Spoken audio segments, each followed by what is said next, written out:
Hello, ladies and gentlemen. Today, we're diving into a truth that far too many of us have lived through, being treated like an option by someone we gave our heart to. Maybe you loved him, maybe you believed in him, maybe you waited for him to finally choose you, but he didn't. And now, it's not about revenge, it's about rediscovery. This is your moment to take back your power, to reclaim your worth, and to remind yourself that being someone's second choice was never your destiny. Let's talk about rising, healing, and becoming unforgettable in the most powerful way. ChatGPT said, it's funny how often we hear that we were too much, too emotional, too invested, too available, like loving deeply is some sort of flaw, like showing up consistently makes you weak. But let me tell you something that no one else may have said to you. You were never too much. You were just giving your heart to someone who wasn't ready or willing to meet you there. It wasn't your intensity that was the problem. It was his inability to hold space for a real connection. You weren't asking for too much. You were asking for the bare minimum. Respect, clarity, consistency.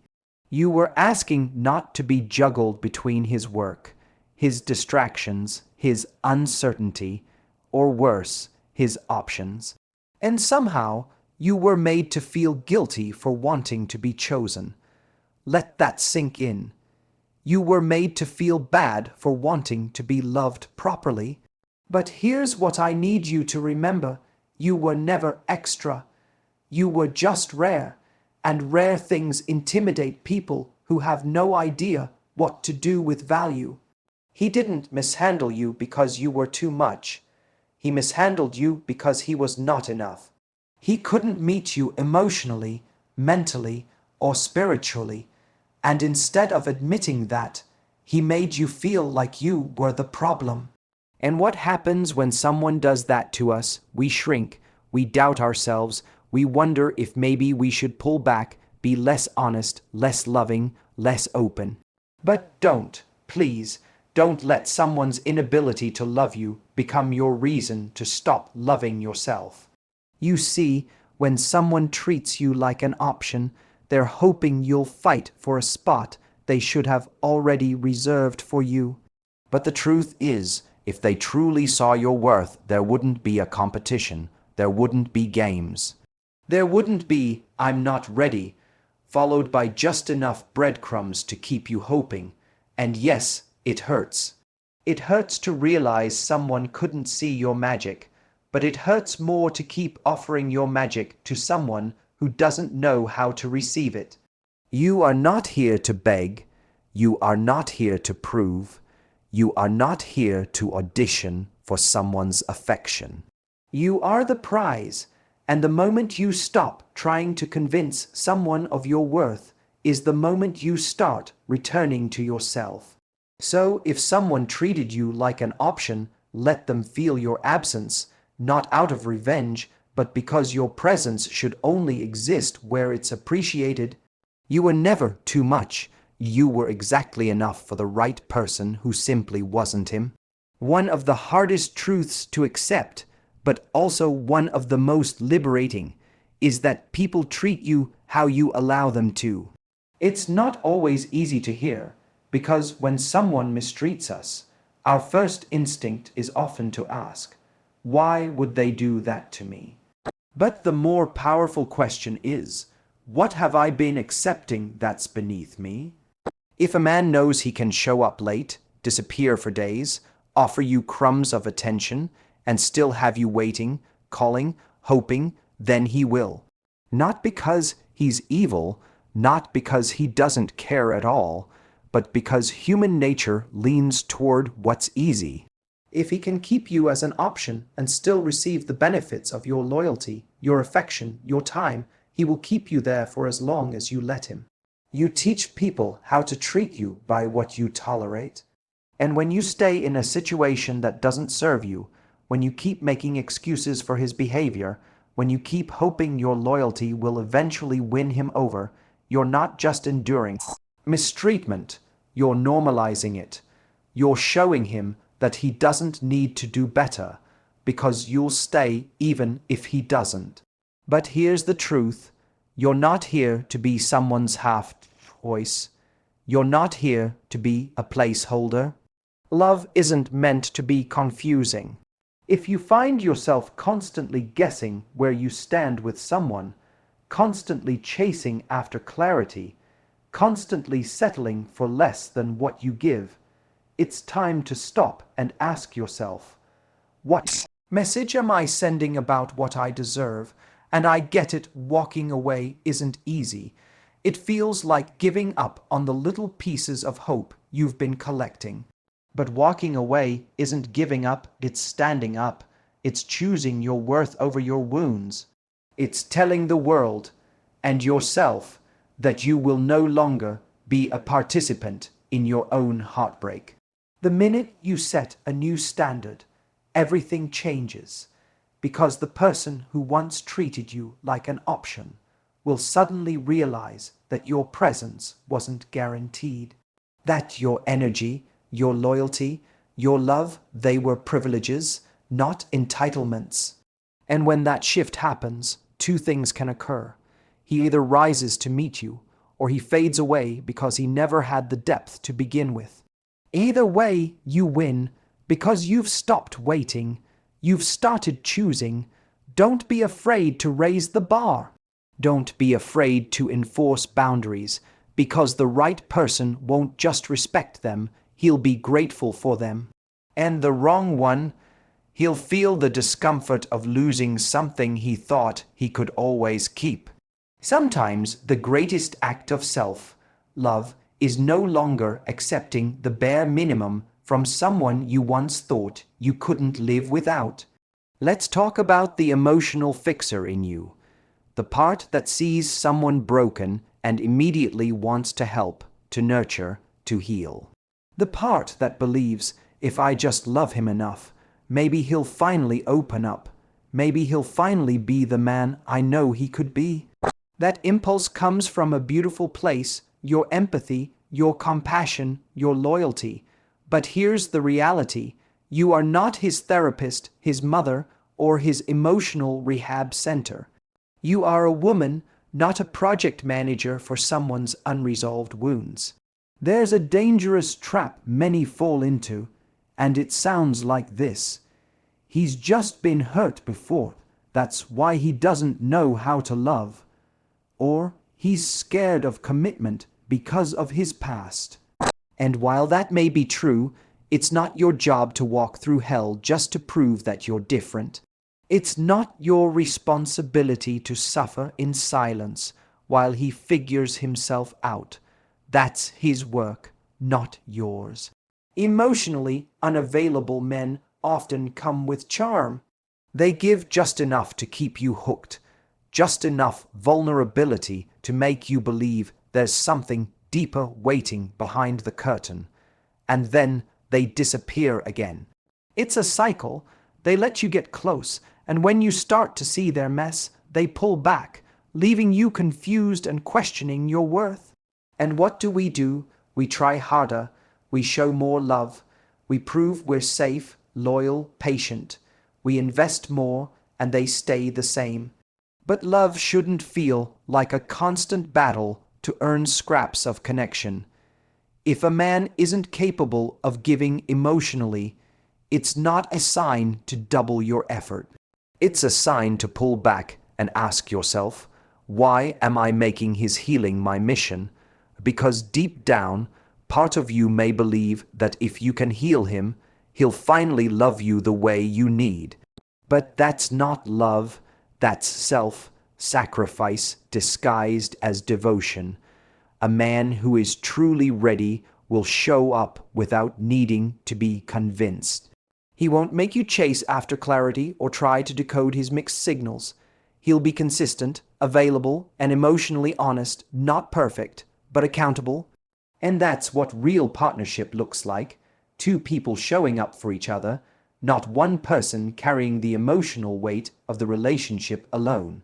The truth is, you deserve someone who doesn't see your love as a cure for their brokenness, but as a gift to be honored and protected. Someone who meets you with the same depth you offer. You don't need to prove your worth by staying through someone's chaos. You prove your worth by recognizing when someone is not ready and loving yourself enough to walk away anyway.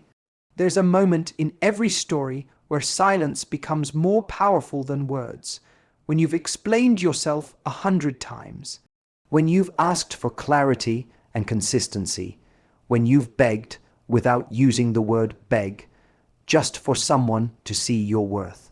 And eventually you get tired, not because you don't care anymore, but because you finally realize they never did in the way you needed them to. That's when silence becomes your strength. Not the kind that's passive, aggressive, not the kind that's rooted in manipulation, but the kind that says, I'm done performing for someone who refuses to show up. And let me tell you, that silence, it's deafening to the person who thought you'd always be there. He may not notice at first. He may think your distance is just another mood swing, another temporary storm he can wait out until you come running back. But this time is different, because this time you're not trying to get his attention, you're reclaiming your peace. And nothing is louder than the absence of a woman who used to give everything. He'll feel it when your name stops lighting up his phone, when your heart is no longer accessible, when the comfort of your loyalty disappears and he's left with the echo of all the times you tried. He'll remember the way you used to care, the way you showed up, the way you made things easier, not because you had to, but because you wanted to. And that memory will haunt him in the quiet moments he used to fill with your presence. You see, when you finally go silent, you shift the power. You're no longer trying to be heard, you're letting your absence speak for you. And it says everything. It says, I deserve better. It says, I'm not waiting for someone who couldn't see me. It says, you lost me, and this time for real. And this isn't about revenge. This isn't about making him suffer. It's about choosing to stop suffering yourself. Because there comes a point when you realize you don't need closure, you need peace. You don't need him to understand what he lost. You need to understand that holding on any longer would mean continuing to lose yourself. So, don't underestimate the power of walking away quietly. Don't think your silence isn't being felt. It is, and it will grow louder with every day you choose not to return. He may not show it, but he feels the shift. And one day, when he looks for the version of you he took for granted, the one who loved him through his mess, who forgave him too quickly, who stayed too long, he'll realize she's gone. And in that moment, the man who once treated you like an option will finally feel the weight of your absence like a consequence he never saw coming. We all crave closure, that moment when everything suddenly makes sense, when the person who hurt you looks you in the eye and finally explains why they did what they did. We wait for it like it's the final chapter in a book we never asked to read, hoping that once we hear the truth, we'll be able to let go and move on. But the truth is, closure doesn't come from someone else. It comes from the moment you stop needing it from them. So many people stay stuck, not because they're still in love, but because they're waiting for answers. They're waiting for that perfect conversation where he says, you were right, I messed up, you didn't deserve that. But what if that day never comes? What if the person who broke you never takes responsibility? Are you going to let your healing be held hostage by someone who couldn't even show up when it mattered? Closure is not an apology. It's not a text message. It's not him finally realizing you're worth 3 months too late. Closure is a decision. It's when you say, I don't need him to validate what I felt. I know what I went through. I know how much I gave, and that's enough for me to walk away with my head high. Because the truth is, when someone walks out of your life, or worse, fades out without the courage to give you a real goodbye, they already told you everything you need to know. Their silence was the answer. Their inconsistency was the answer. Their inability to love you right wasn't your fault, but it is your responsibility to not let that keep defining your story. You don't need to understand why he left, why he chose someone else, why he stopped trying. You don't need to hear his reasons, because most of the time they don't make sense even to him. What you need is to come home to yourself, to stop reliving every moment, looking for the one where it all went wrong. You didn't lose him. He lost you, the real, raw, loyal version of you who was ready to build something real. So stop chasing conversations that won't heal you. Stop rereading messages, hoping to find meaning in the chaos. Closure is not something you wait for. It's something you create the moment you choose your peace over your past, your healing over your confusion, your worth over his wavering interest. You don't need his explanation. You don't need his approval. You just need your own permission to let go. And when you give that to yourself, when you finally close the door he left wide open, you'll realize that the real closure was never in his words. It was always in your decision to move forward. Without them, ChatGPT said, there's something incredibly powerful about a woman who heals in silence. Not the kind of silence that hides the pain, but the kind that transforms it. The kind of silence that chooses peace over performance. Because after everything you've been through, being treated like an option, questioned for being too much, waiting for someone to choose you, there comes a moment when you no longer crave validation. You crave evolution. That's where the real shift happens. You stop asking why he didn't love you right, and you start asking yourself, what can I build with all the love I used to give away? You take all that energy you once poured into someone who couldn't see you, and you invest it into becoming someone even you are proud to meet. Not to prove anything, not to win him back, but because you finally realize that the best comeback is becoming so whole, so deeply rooted in your self-worth, that the old version of you becomes unrecognizable. It's tempting to want him to see it, to want him to notice your glow up, to want him to regret ever letting you go. But your growth isn't a message to him, it's a promise to yourself, that from now on, you will never again shrink to fit into someone's maybe. You will never again sacrifice your standards just to keep someone around. You will never again wait for someone to wake up and see what's been in front of them the whole time. The most beautiful part, you don't need to announce this transformation. You don't need to post about it or make him aware, because one day when he scrolls through your life or catches a glimpse of the woman you've become, the confidence in your smile, the softness in your strength, the peace in your energy, he'll know exactly what he lost. He'll remember how easily he let go of the one person who would have gone to the ends of the earth for him. And he'll feel the sting of that regret in ways you'll never need to witness. But by then, you'll be out of reach, not because you're playing games, but because you've simply outgrown what once kept you small.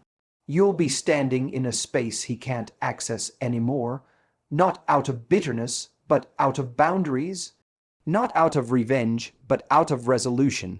The woman who once waited for him to choose her has now chosen herself, and there's no going back.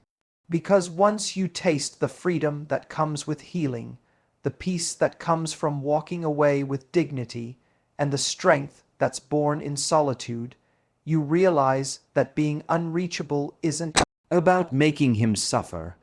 It's about never allowing yourself to suffer like that again.